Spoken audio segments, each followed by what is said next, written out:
Chapitre 388, La Grande Guerre des Saints et des Démons, 3. Chapitre 388, épisode 74 La Grande Guerre des Saints et des Démons, 3. Après avoir partagé de brefs adieux avec mes compagnons, j'ai immédiatement envoyé un message au Underworld. Une réponse est arrivée en un rien de temps. Constellation, Père de la Nuit riche, a autorisé votre entrée. Constellation, Reine du printemps le plus sombre, a autorisé votre entrée. Nebula, Underworld, a ouvert un portail qui vous invoquera. Chuchuchuchuchu, au départ, il n'était pas facile de sortir des limites du scénario lorsqu'un scénario massif était déjà en cours.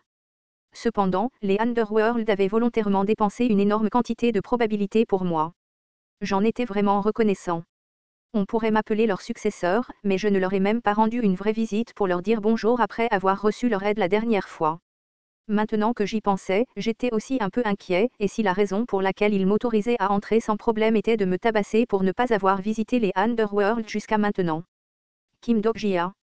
Un message est soudainement arrivé et m'a fait sursauter. J'ai rapidement levé les yeux. Ce n'était pas via Midetrist, ce qui signifiait qu'il ne pouvait y avoir qu'une seule personne qui m'avait envoyé ce message. Qu'est-ce que c'est ? Je pensais que tu serais occupé après être devenu directeur de succursale.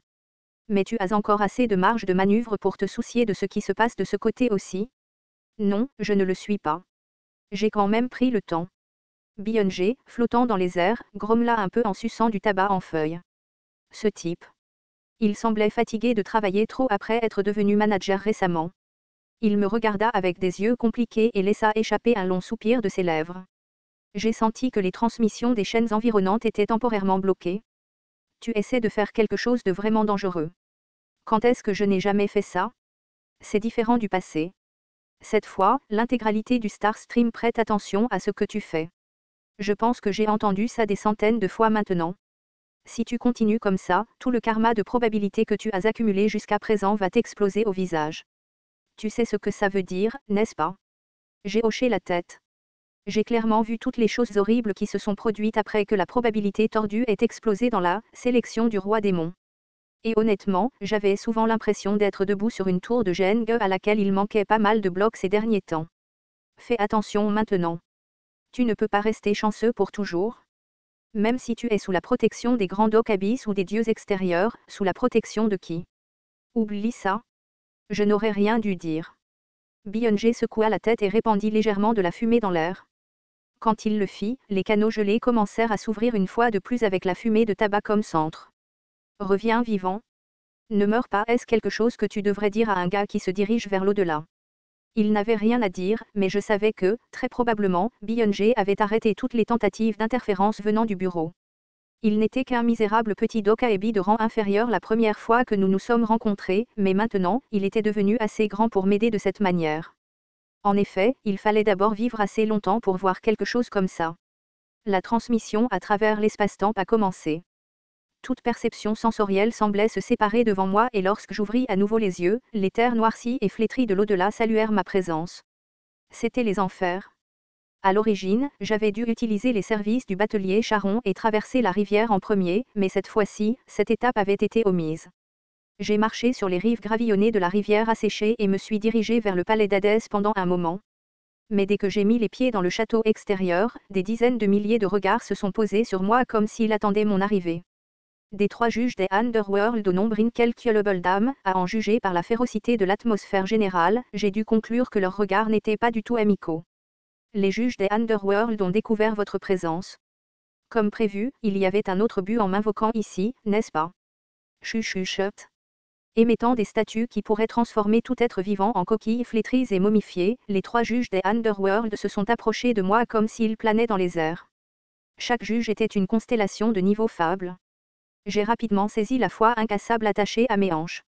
Même si j'étais devenu plus fort, il n'allait pas être facile d'essayer de me défendre contre ces 3-là lorsque nous étions dans les Underworld. C'est à ce moment-là que le niveau des yeux du juge principal a commencé à baisser vers le sol. Ce fut le début, les 2e et 3e juges ont également baissé le niveau de leurs yeux. Ils étaient tous les 3 à genoux devant moi. Eux. Et l'armée des mondes souterrains qui les suivait commença à se calmer comme un raz-de-marée violent mais faible. J'ai regardé de plus près, et l'atmosphère volatile que j'avais ressentie plus tôt était de nature un peu différente de ce que j'avais supposé plus tôt. En fait, les juges des mondes souterrains me regardaient tout en s'essuyant les yeux comme s'ils étaient profondément émus par quelque chose. Gugugugugu. Les mondes souterrains eux-mêmes semblaient s'être agenouillés devant moi pour ouvrir un chemin.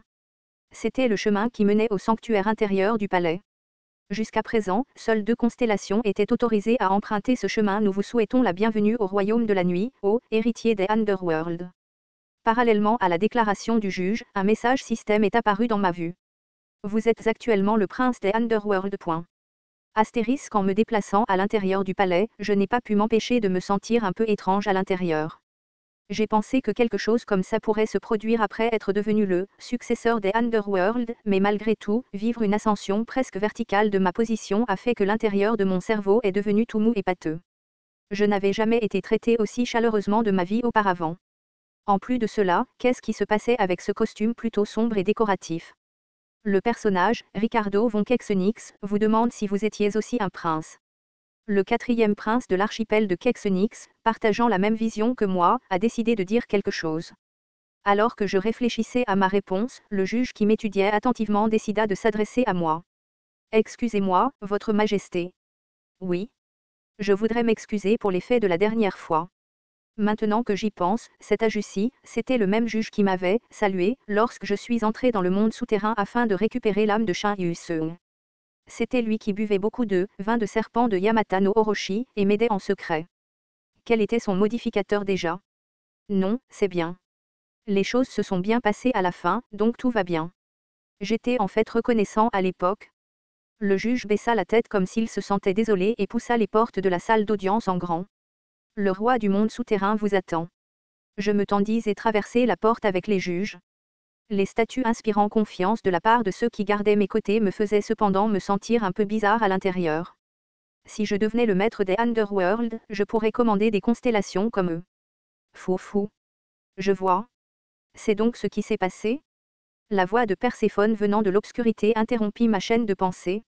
Elle était assise sur son trône et était occupée à discuter avec quelqu'un assis sur le dessus de sa main. Beat. Ah Beat. Même, c'était la même histoire à l'époque aussi. Beat. C'était un petit Machi qui rebondissait, je savais à qui appartenait cette voix. Et avant même que je puisse dire quelque chose, Biu m'a découvert en premier et a crié de joie. Abaa. Notre jeune successeur est enfin arrivé, semble-t-il. Je ne savais pas pourquoi Biu était là, mais quand même, ce n'était pas une mauvaise évolution. Perséphone semblait complètement amusée par ces adorables pitreries, après tout. Le regard de Pierre d'Hadès et celui chaleureux et doux de Perséphone se posèrent sur moi simultanément. J'avais l'impression que tout mon corps se figeait tandis que cette sensation de démangeaison me parcourait. Comme prévu, le seul regard d'une constellation de niveau mythique contenait suffisamment de puissance pour submerger toutes les existences. Je me suis souvenu de l'incroyable bataille d'Hadès contre Poséidon et j'ai effectué une simple salutation debout en inclinant la tête. Cela fait un moment, ô père de la riche nuit et reine du printemps le plus sombre. En effet, cela fait trop longtemps, mon enfant. Est-ce que tu vas bien? Oui, je vais bien. Et toi, ma reine? Fou, nous allons bien. Même si nous étions un peu attristés que notre fils unique nous rende visite si tardivement comme ça. La conversation que nous avons partagée avait cette ambiance festive de vacances.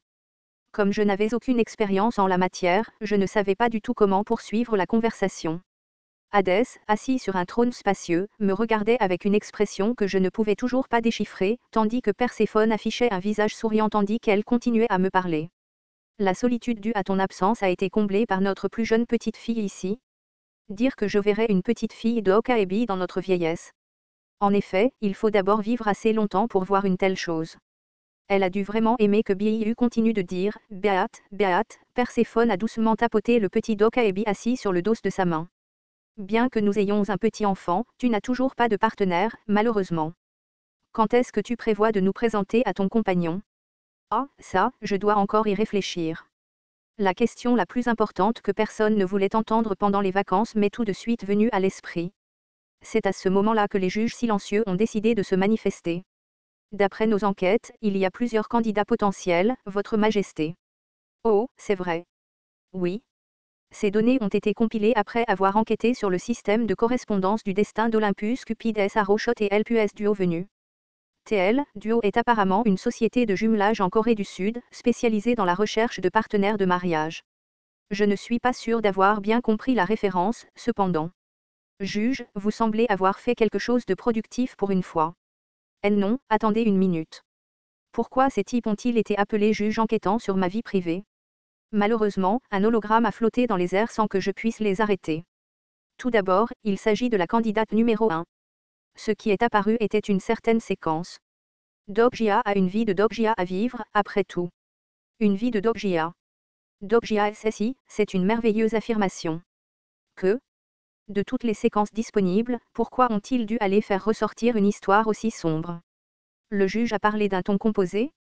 La candidate numéro 1 est une femme profondément prévenante. Non seulement elle peut accepter la sensibilité particulière de notre prince avec une tolérance aussi vaste que les rivières et les océans, mais elle possède également une personnalité douce et chaleureuse et une détermination naturelle, ainsi qu'une apparence extérieure merveilleuse.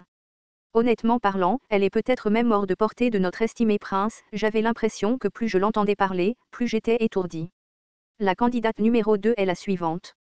Après elle, une certaine femme suçant un bonbon au citron et dotée d'yeux pincés ainsi que d'un grain de beauté distinctif juste en dessous d'eux est apparue à l'écran.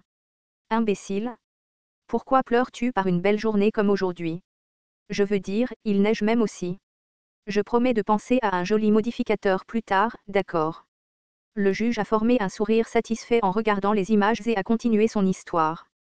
Bien que la candidate numéro 2 possède une personnalité agressive et ait souvent recours à des remarques mordantes et sarcastiques, elle partage également une relation particulière avec notre prince. Elle est la seule existence qui comprend pleinement le sombre passe-temps de notre prince, et non seulement cela, ils peuvent même converser librement à ce sujet. Vraiment, un être spécial, avec personne d'autre comme elle dans le système de matchmaking des Olympus avait définitivement perdu beaucoup de ses billes, n'est-ce pas? Avant que le visage du troisième candidat n'apparaisse, j'ai rassemblé tout mon courage et j'ai crié. Non, attendez une minute. Je n'ai pas encore l'intention de me marier. Le juge baissa la tête comme s'il voulait s'excuser et recula. Si le prince estimé n'est pas encore prêt, alors la présentation du prochain candidat peut être reportée à la prochaine fois. Je me demande qui sera capable d'apprivoiser ce prince têtu qui est le nôtre. Perséphone se plaignit d'un ton de voix étrangement similaire à celui de ma vraie mère. Eh bien, si tout le reste échoue, ce sera bien d'amener le doc Aebi qui a donné naissance à cet enfant comme partenaire. Hadès et moi ne sommes pas liés par l'idée insignifiante et démodée de l'humanité sur les préférences de chacun, épouser Beyoncé. Je préférerais me tuer. Redis et moi n'interférerons pas même si tu possèdes la préférence sexuelle de l'homme qui connaît son ignorance et de l'idée sage. Les juges des Underworld attendent ton choix avec impatience. Un petit nombre de constellations s'intéressent à ta préférence. La constellation qui aime changer de sexe y prête une attention particulière. J'ai légèrement inspiré et j'ai rapidement ouvert les lèvres pour parler. Mère? Les yeux de Perséphone tremblèrent après avoir entendu mes mots. Qu'as-tu? Je crois que tu sais déjà pourquoi je suis venue ici. Je suis venue te demander une faveur. Même si le temps s'écoulait plus lentement dans les Underworld, je ne pouvais pas tergiverser trop longtemps. Dès le départ, je n'avais qu'une seule raison de me rendre dans cet endroit. S'il te plaît, prête-moi l'armée des Underworld. Mes paroles ont finalement incité Hadès à rompre son silence. Comprenez-vous ce que cela implique? Une voix qui semblait envelopper le monde d'une obscurité totale commença à peser sur tout le palais. Une existence des Underworld était autorisée à diriger l'armée. Il n'y avait qu'un seul être de ce genre, et c'était le maître de ce royaume, le roi des Underworld. Je suis au courant. Cela signifie-t-il que vous accepterez officiellement le poste de successeur? J'ai hoché la tête.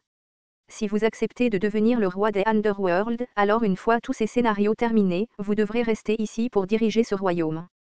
Comprends-tu vraiment ce que cela signifie? Cela signifie que je ne peux pas aller dans le monde des vivants sans circonstances particulières. Êtes-vous en train de dire que vous succéderez volontairement au trône des enfers et que vous serez enfermé ici pour le reste de votre vie? Oui, répondis-je sans hésiter. Hadès se leva lentement de son trône et me regarda avec un certain air distant.